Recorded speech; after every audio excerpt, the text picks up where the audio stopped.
ಹರುಷಗಳೆಲ್ಲ ನಿಮಿಷಗಳಂತೆ ಉರುಳಿ ಹೋದವು ನಿನ್ನ ಜೊತೆಯಲ್ಲಿ ಪ್ರೇಮ ಕಥೆಯಲ್ಲಿ.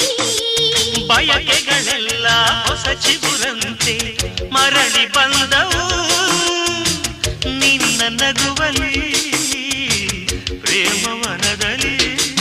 ಇಲ್ಲಿ ಕೋಪ ಪರಿತಾಪ ಅಪರೂಪ ಅತಿ ಸರಳ ಅತಿ ವಿರಳ ನಿನ್ನ ರೂಪ.